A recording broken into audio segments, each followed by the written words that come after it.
Today we're going to be looking at European exploration and also the Native Americans. But before we dive into that, let me talk to you a little bit about the setup I'm going to have for the lectures. I'm going to have the slides here, and sometimes the glare is not great, so I'll replace it in post if I have to. And then over here, I'm going to be tracking the different thematic objectives up top, along with a few different things. So like people, events, trends, and then continuity and change. Now, I obviously don't have a ton of space on the board, so I'm not going to be writing super in depth. And you probably won't be able to see much of it as I write it. But I am going to take a photo at the end of each lesson and put that at the end for you so that you can see what I've added. Feel free to keep track yourself. This is just a good note-taking strategy. So these are going to be the dates for the reading quiz, and I'll talk to you a little bit about them in more detail when I see you. So we'll set that aside for right now. This first unit is going to be America's beginnings. Couple essential questions to guide us as we move through this time period, which is 1492 to 1607. One, how did populations native to the Americas develop complex societies and adapt/transform to their environments? And then two, how did contact between Europeans, Native Americans, and Africans result in significant social, cultural, and political changes on both sides of the Atlantic Ocean? So let's first start by looking at the native cultures and the arrival of Columbus. So, first, we need to talk about how do people actually get to the Americas. And there's a couple theories behind this. One of them is the land bridge, one of them is the ice bridge. I'm assuming you have read or know more about the land bridge idea. Essentially, the argument being that, as you can see up there around Alaska, there's a land bridge between Alaska and Russia, and people are just nomadic. They're following food. They follow food across that land bridge down along the side, as you can see, down through California. Eventually, that land bridge goes away, and those people are not trapped, but they're into the Americas, and they follow their food across the Americas and end up in the Atlantic seaboard. So that's the land bridge hypothesis. The other hypothesis is an ice bridge. You can see the picture down here that basically during an ice age you have this option to actually walk across the Atlantic Ocean.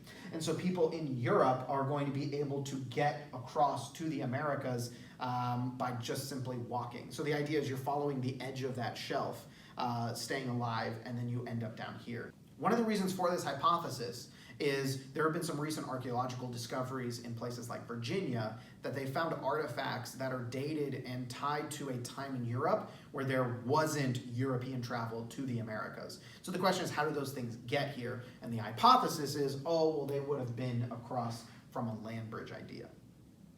So before the Europeans show up, what does America look like?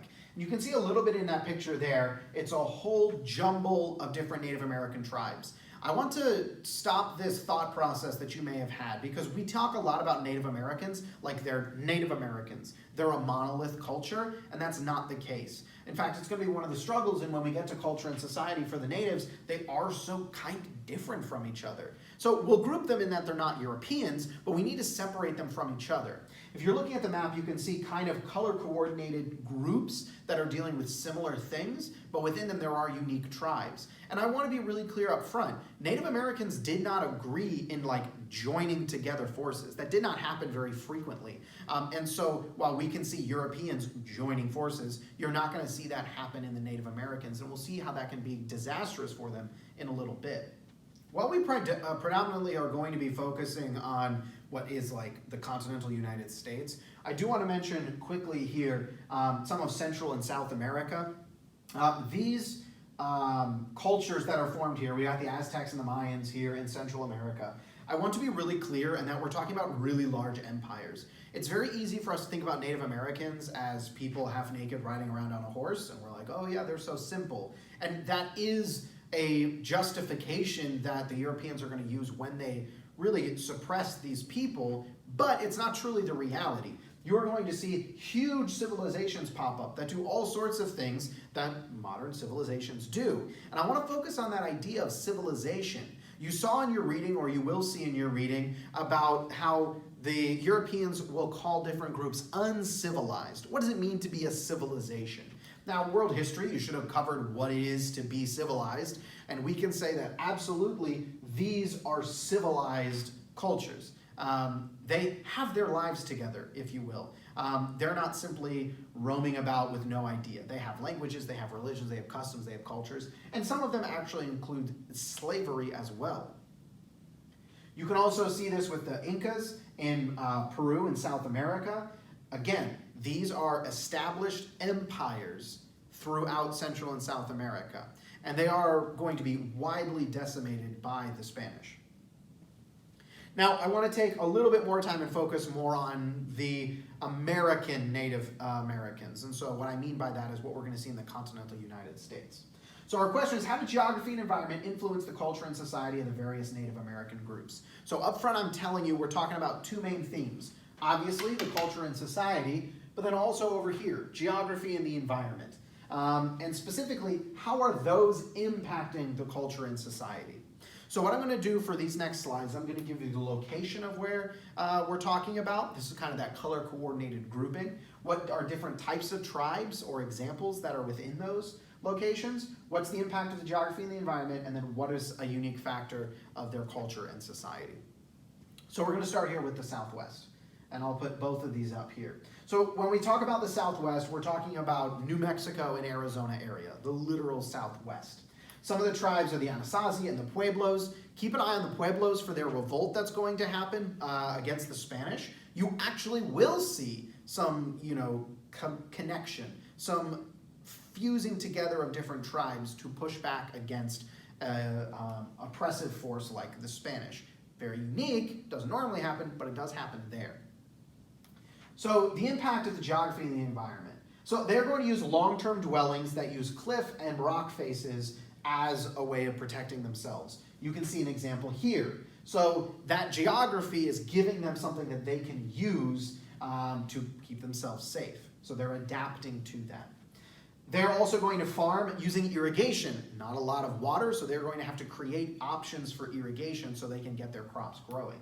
And there are periods of extreme drought. So they have to navigate and build a culture and society and a whole, if we want to go here, work exchange and technology around how do you grow stuff in areas that aren't great for growing.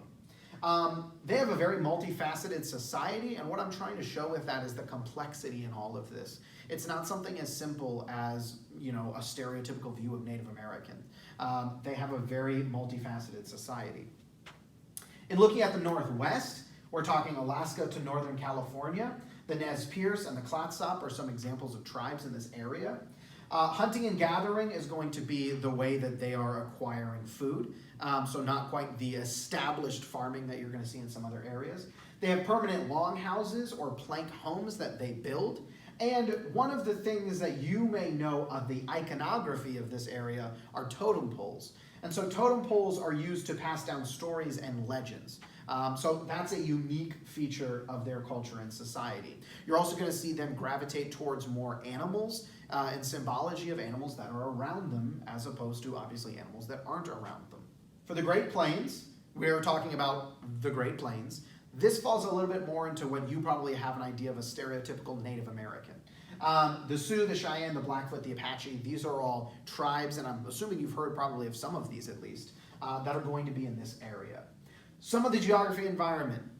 Buffalo. There were a whole lot of buffalo. And as you can see in this picture, there is going to be hunting of those buffalo. Now, there are some different options here. There are some who are nomadic, some tribes, and there are some tribes that focus on farming. So a little bit complexity. Even though we're talking about the same Great Plains, they have the same geography, some are going nomadic and some are going to go more towards farming. They build permanent housing, obviously, for those that are doing farming, and maize is going to be the type of corn that they're going to be growing. This is very significant, not only in the creation of America, but corn is a huge export for the United States present day as well. China buys a whole lot of corn from us. For their culture and society, they have this phrase, well, it's an English phrase, obviously, but use all the parts of the buffalo. There is a little bit of like a circle of life mentality behind this. And the idea that the Native Americans have is a little bit more of like a conservationist approach than what the Europeans will have. Europeans are going to be very focused independently on I want to consume all the resources and use them to benefit myself. Whereas the Native Americans here are primarily dependent upon the buffalo to support them. And obviously if you destroy all the buffalo, then you're out of buffalo. And so there was this kind of respect that was brought into it. The idea being, I am using this animal to keep my life going. I'm going to honor it by not wasting it. So they're going to use the fur to make cloth, to make shelters. They're going to use the bones to make utensils or weapons, things like that. And you're also going to see them using things like the skull for religious significance. And so not just killing it and eating it, but instead actually using all parts of it.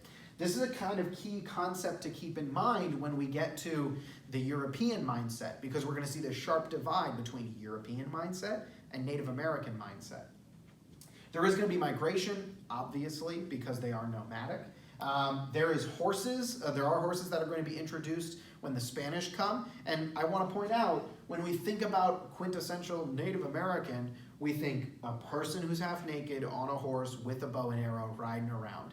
And I want to be really clear, the horse doesn't come around until the Europeans do. This is an example of what they would actually be doing.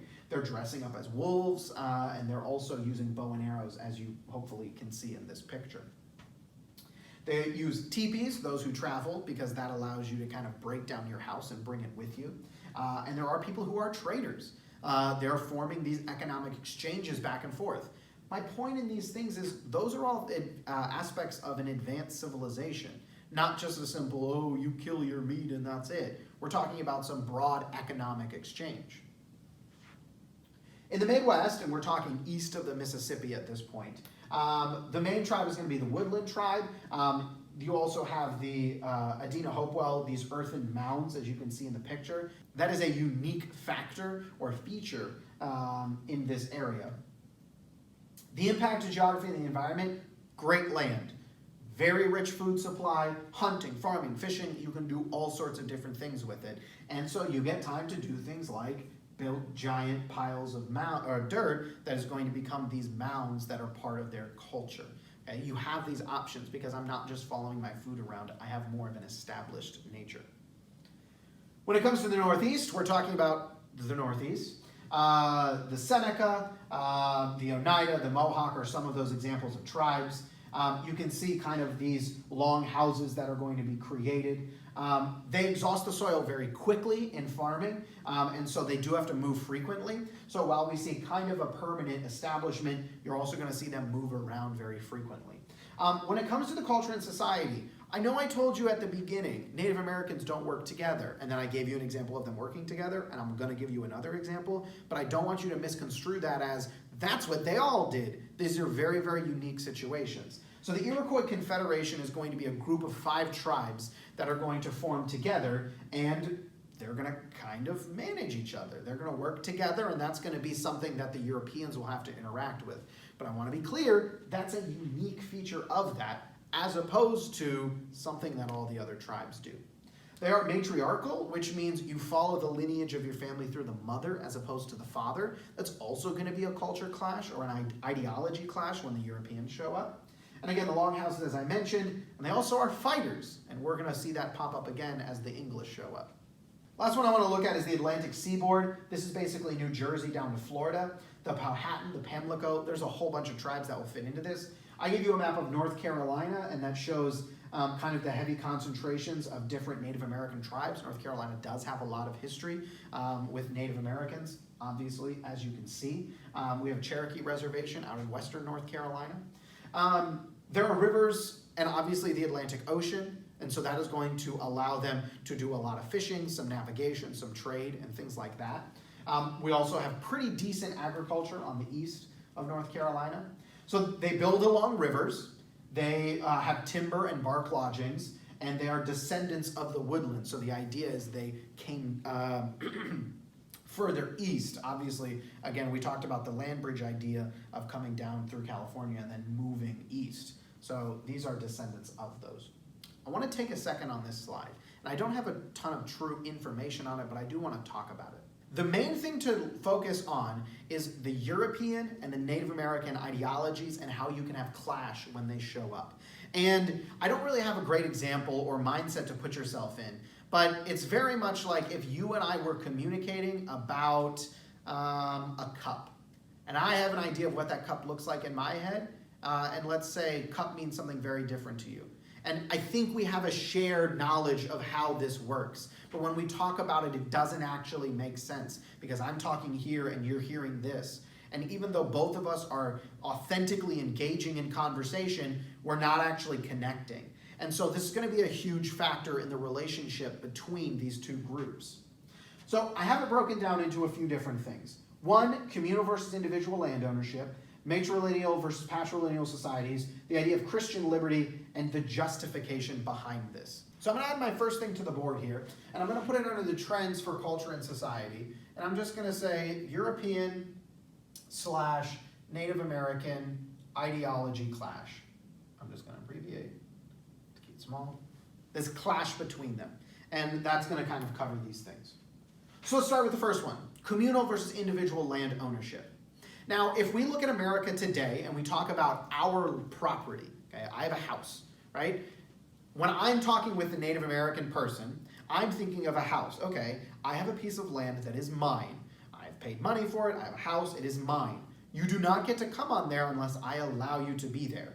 I have a fenced-in backyard for my dog to run around. I don't allow other people to have their dogs come into that spot and use it. That's for mine. Right? That's our idea. My neighbor put in a pool. I'm not just casually going into their yard to swim in their pool because, hey, we're all in this neighborhood together. That doesn't make sense. And that's the European mindset. You have land, it is yours, you use it. Other people don't. The Native Americans don't have that mindset. They are much more focused on a communal idea of ownership. As in, we have this chunk of land, we're all going to use it. We're going to work together. And when we talk about our land, I'm thinking of land like I own it. They're thinking of land like we all own it. So if a European comes to them and is like, hey, let's talk about our use of land, it is entirely plausible and realistic for the European to be like, hey, I want some of your land to mean I want a chunk of it that is mine. I want to build it and use it. And the Native American can go, I'm okay with you having part of that land because the idea is, oh, sure, we all use it. And so they communicate, absolutely, you are more than welcome to using the land. Meaning, come on, dude, like we're all living in it, that's fine. And then you have this disconnect. The Europeans like, oh, they gave me their land. And so then they start taking it away from the Native Americans. The Native Americans are like, what are you doing? We didn't agree to this. But then the Europeans are like, yeah, you said I could have it. And there's this disconnect. And so, yes, you are going to see the Europeans be way more focused on I want to take things, and they're definitely going to have treaties that they screw over the Native Americans with. But at its most fundamental level, you do have a significant amount of this disconnect. When it comes to matrilineal versus patrilineal societies, European is very focused, literally look at the king, on passage through the father.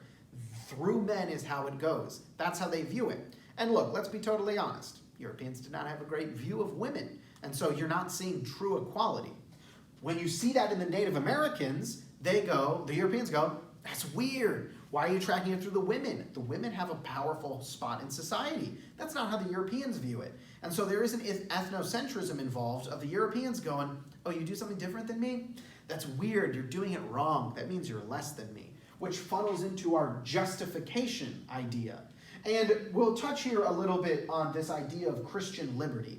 And so there is a focus through some Europeans, a true, I'm sure, heartfelt approach of, oh my God, if these Native Americans don't switch to Christianity, then they are going to go to hell. And so we need to help them. And so there is a certain amount of people who absolutely were concerned about the soul of the Native Americans. And then there are also others who are like, hey, this is a really great way to assimilate the Native Americans and make them look like us. And we'll get into justification because they're uncivilized. Look at them. They don't even know how land works. They just kind of roam about. They're not tied down anywhere. That's weird. Oh, they track everything through the woman. That's weird. That's not how they should do it. Oh, they're heathens. They're uneducated. They dress poorly because they don't have a lot of clothing. That's weird. We need to help them. And you're going to see this trend throughout American history of a white powerful force deciding, hey, these cultures don't do stuff the way we do. Let's change that. And that is going to lead to, obviously, a lot of tremendous problems with the Native Americans. I want to put up this slide here, and I know you can't see the picture super well, but this ties into the communal land ownership idea. And what this is showing is, this is a Native American map/chart here, and it's not showing like these groups own this stuff. They're showing the different ways the groups are connected to each other.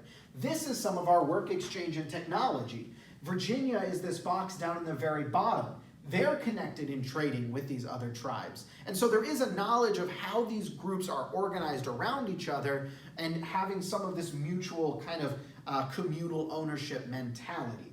So this is showing the trade connections as opposed to this is the land that this group owns. Now, I don't know if any of you have been to the Museum of the American Indian in Washington, D.C. I went a couple years ago, strongly recommend it. One of the things that they have at the museum is these big columns, and they're showing these ideological disconnects. And so I'm going to throw the picture up here a little bit larger so that you can see it at home. And I'm not going to belabor these points too far, but they're broken down into a few things. One of them is land. Native peoples and colonists thought differently about land, and it shows the different viewpoints. For Indian people, land was the foundation of their existence as nations. It shaped their identity, spiritual practices, and cultures. So land is super important to them, but not an individual thing, but kind of in a national thing. Europeans, the first European colonists who came to North America wanted land of their own. Land meant personal independence and economic self-sufficiency, which were impossible goals in Europe at that time. So we see where both of these groups are coming from. One is a little bit more national view of it, and one is more individually focused. And you are going to see a disconnect between that. There's leadership. Contrasting political systems gave native peoples and colonists different assumptions about who had authority to negotiate a treaty. So when we talk about treaties being negotiated, the question is, does that person speaking actually have the authority to do that or to make that decision? For instance, if I go to France and France tries to negotiate a treaty with me, that has no bearing on America because I'm not actually important. Language.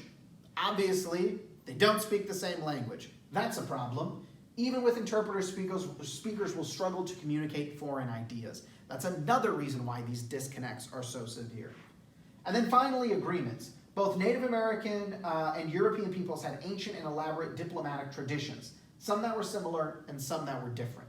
So one, native diplomatic traditions aimed to establish a relationship of trust that outlasted future disagreements. Successful treaties created a kind of kinship by bringing about a true change of heart in the participants. So a little bit more long-term focus as opposed to immediate focus. European international laws was in its infancy, but treaties were emerging as a cornerstone. European diplomacy focused on bargaining to create a written agreement that could be enforced by either side and consulted if a dispute arose. I'm enforcing a treaty, which is different from how the Native Americans were viewing it. Back to the Native side. The meeting where reconciliation took place was the most important part of negotiations. Many treaty councils began with a ritual to clear everyone's mind of distracting emotions and call on higher power as witnesses. Because treaties were relationships, they had to be renewed from time to time with visits, guests, and pledges. Key being relationship, as opposed to what Europeans are going to focus a little bit more on, can be some immediate situations. We see this even present day. I mean, if we want to get a little America in the world with this here, we see this present day when it comes to negotiations and treaties formed amongst, let's say, us and China, right? We can make immediate economic things that don't actually address a full relationship. Now, that is the goal. We're trying to build to something, but we are focused a little bit more on immediacy as opposed to long-term. Colonists wrote up treaties in their own languages to make it easier for their governments, courts, and laws to enforce the commitments. That's harder for the natives. This gave the colonists power to set the rules. It was a crucial advantage until much later Indians began to use the legal system too. We'll learn about that, but we'll also learn how even if the legal advantage is then something that the natives can use, it doesn't always end up working out for them. All right, why did Europe begin and become successful in this age of exploration? Obviously, you have the 3 Gs, God, glory, and gold. Now, we're going to add a little bit more depth to those of being glory is political, gold is economic, and God is the religious. these three G's reinforce each other. I want to get out of the simplistic view of like, oh, well, I came for God, that's it. Like, these all factor in together, and we'll do a little bit of a deep dive into each to see each specific colony that is and country that is doing it. But they're not just in isolation, they reinforce each other. Your book covers a lot of this, so I'm just going to jump through it quickly. The Age of Exploration, the East initially will lead in navigation and exploration, but the West is going to end up winning. You are going to see Portugal push out to this, and obviously Columbus is going to be a big deal. So this European exploration and land claims, you're going to see a lot of division between the European powers.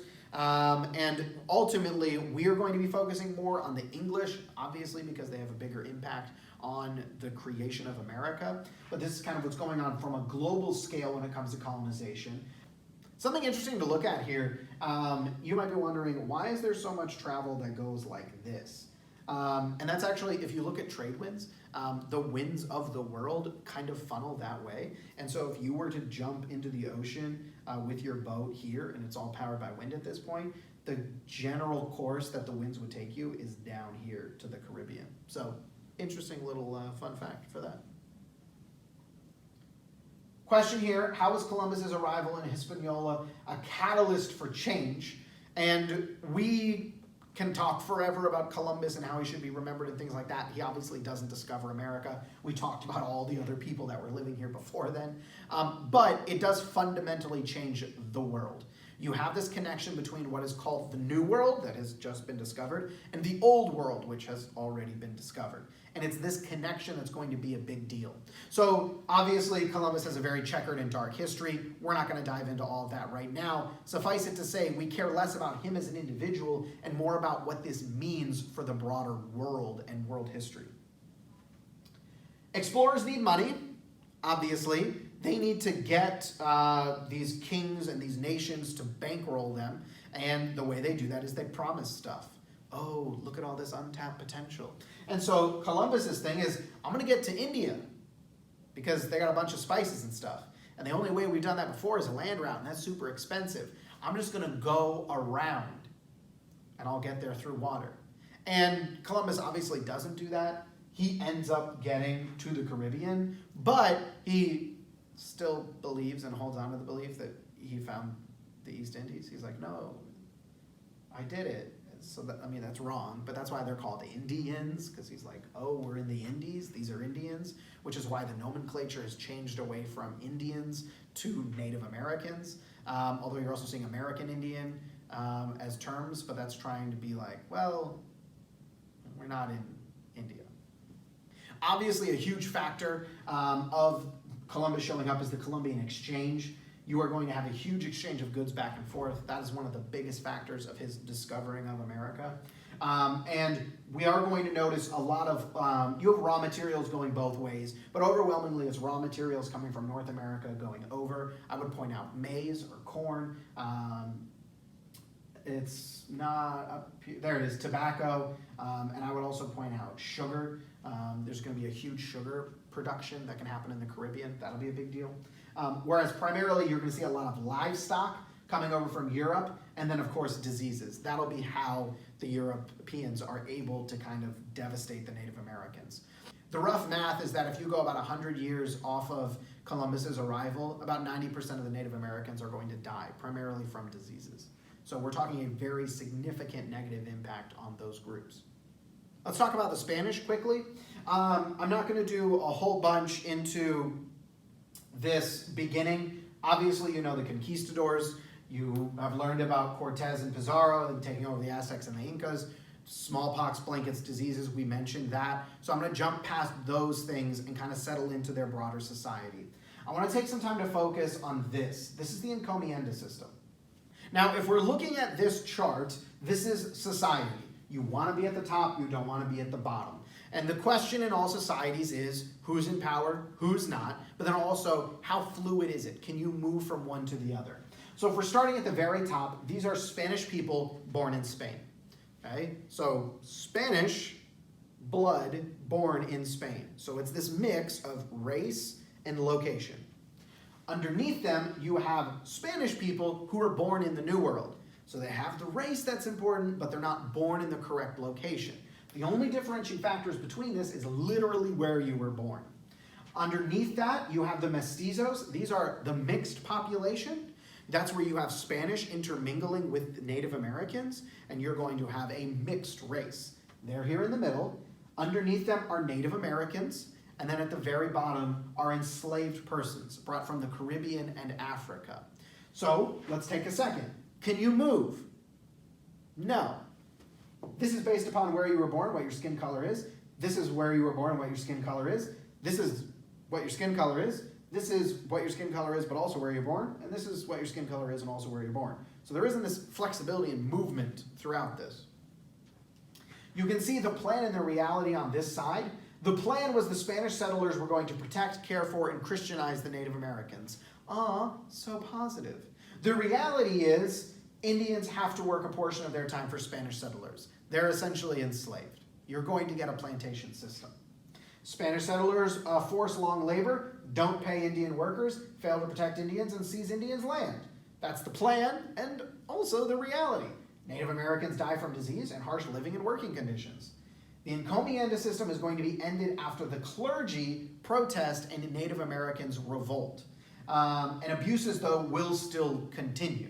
So there are some small changes, but not really a ton of significant changes. I want to mention de Las Casas in this. Here is a voice at the time who was like, hey, what we're doing right now is wrong.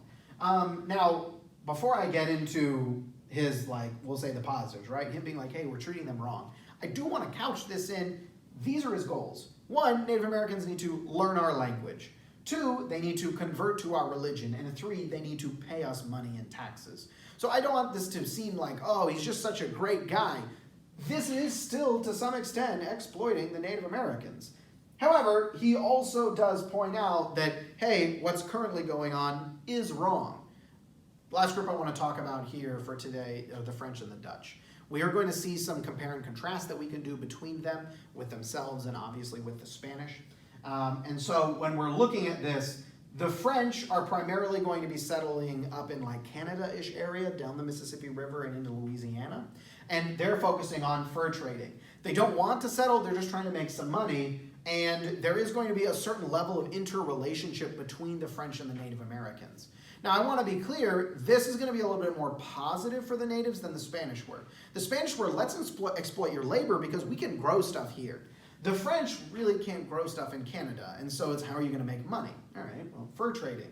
Now, they still are going to exploit, and I'll put that in quotes because maybe not fully, the Native Americans. And that's, well, we need their help in fur trading. Well, if I enslave them, they're not going to show me where to find these animals. And I have to then send them out to do fur trapping, and so they'd have to come back. And so what they do is build a relationship built on mutual trade. All right, it's important to me that you as the Native American show me where to go or help me acquire these furs, so I will trade with you to build that. And so I'm not trying to say that the French are inherently better people than the Spanish.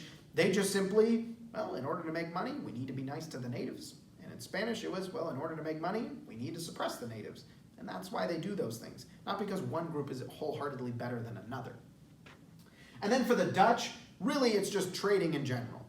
We're going to focus a little bit more about them as we get more into like New York and Pennsylvania and things like that. But the focus for them is, I want to be a trading center, and that means you need to have good relationships with people, otherwise you can't trade. An example I'll always use is if you were opening a grocery store, you wouldn't make a rule that says in order to buy from this store, you need to be above the height of 6 feet. Because, well, now you're just telling people I don't want your money, which is not how businesses make money. So the key for today that we've seen, Native Americans are not a monolithic culture. They are unique and they are civilized. They were multifaceted. There were also a lot of disconnects between their ideology and the ideology of the Europeans that didn't mesh well, which led to problems. You also had Europeans who were hell-bent on making money any which way they could, and that could either lead to them being nice to the natives or to using the Native Americans. And you're also going to see that society is going to be placing at the top Europeans and not Native Americans.